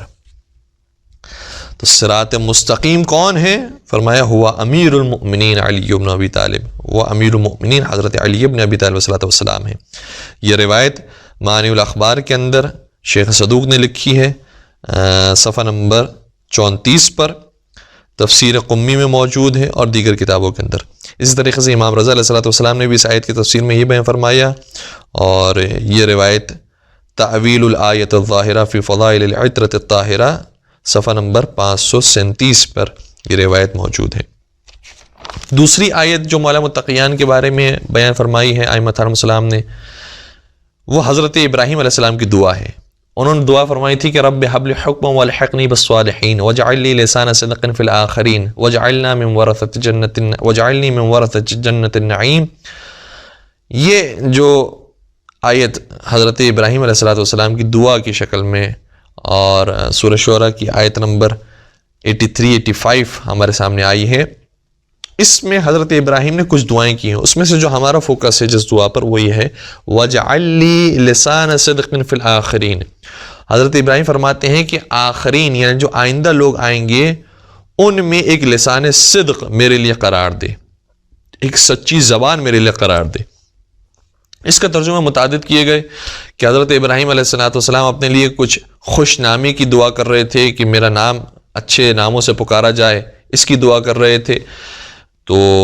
یہ ترجمہ بھی کیا جا سکتا ہے، لیکن ذرا سا بعید محسوس ہوتا ہے کہ وہ ابراہیم علیہ السلام کی جو اپنی زندگی میں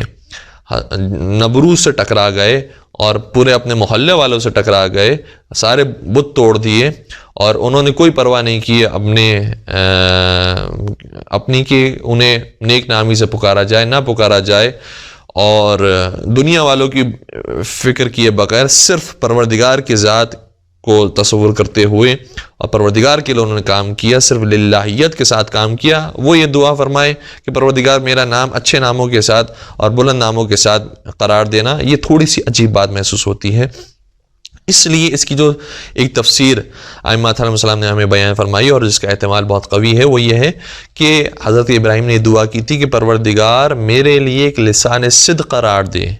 ایک اچھی زبان اور نیک زبان اور ایک سچی زبان قرار دے، فی الآخرین آئندہ لوگوں میں، یعنی ایک ایسی شخصیت ہو کہ جس کو لسان صدق کہا جاتا ہو، کہ جو صدیق ہو، کہ جس کی زبان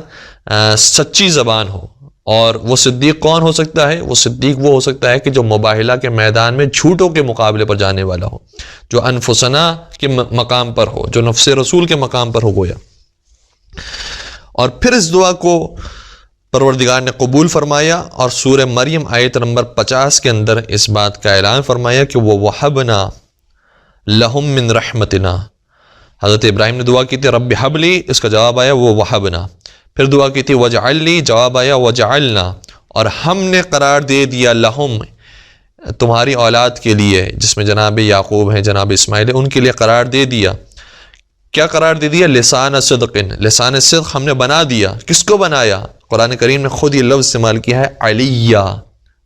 علی کو ہم نے لسان صدق قرار دیا۔ تو خود قرآن کریم میں بھی حضرت علی علیہ السلام کا نام موجود ہے، لیکن وہی بات ہے کہ نام آ بھی جائے تو جو نہیں ماننے والے ہیں وہ تو تسلیم نہیں کریں گے۔ اور اس سلسلے میں بھی جو روایت موجود ہے وہ حضرت امام علی رضا علیہ السلام سے آئی۔ انہوں نے اپنے ایک صحابی سے گفتگو کرتے ہوئے فرمایا، کیونکہ ان کے صحابی نے یہ عرض کیا کہ ان قوما طالبونی باسم امیر المؤمنین فی کتاب اللہ، قوم اور یہ مسلمان امت ہم سے مطالبہ کرتی ہے کہ امیر المومنین کا نام دکھائیے قرآن کریم میں۔ دیکھیں اس زمانے کے اندر بھی مشکل موجود تھی۔ اس وقت یونس بن عبد الرحمن جو صحابی تھے امام رضا علیہ السلام کی، انہوں نے عرض کیا فقلت لہم، تو میں نے ان کو یہ جواب میں کہا من قولہ تعالی، اللہ تعالیٰ کی قول سے اور ان کے خدا کے کلام سے کہ وَجَعَلْنَا لَهُمْ لِسَانَ صِدْقٍ عَلِيًّا، کہ ہم نے ان کے لیے ایک لسان صدق قرار دی ہے جس کا نام علی ہے۔ تو مولا علی رضا علیہ السلام نے فرمایا فقال صدقت ہوا کذا، تو نے سچ کہا، کیونکہ یہ بالکل آیت حضرت علی علیہ السلام کے لیے ہے۔ اس روایت کا ریفرنس اگر جاننا چاہیں تو تعویل الآیت الظاہرہ فی فضائل العطرۃ الطاہرہ میں علی استر آبادی نے صفحہ نمبر 297 پر اس روایت کو ذکر کیا ہے۔ اچھا، اچھی بات یہ ہے کہ اس روایت کے ذیل میں کتب اہل سنت سے بھی حوالے موجود ہیں، جیسے علامہ حسکانی نے اپنی کتاب شواہد التنزیل جلد نمبر 1 صفحہ نمبر 463 پر بھی روایت کو ذکر کیا ہے۔ البتہ پیغمبر اکرم سے سفر معراج پر جب گئے تو پروردگار عالم سے جب گفتگو ہوئی تو اس میں پروردگار نے یہ فرمایا کہ تمہارے بعد جو تمہارا وصی ہے وہ علی مرتضیٰ ہیں، اور پھر اس آیت کو پیش کیا کیونکہ وَجَعَلْنَا لَهُمْ لِسَانَ صِدْقٍ عَلِيًّا، کہ ہم نے لسان صدق ان کے لیے قرار دیا ہے جس کا نام علی ہے۔ تو پیغمبر نے اس کی آیت کی تفسیر بیان فرمایا کہ یہاں پر علی سے مراد علی ابن ابی طالب علیہ السلام ہے۔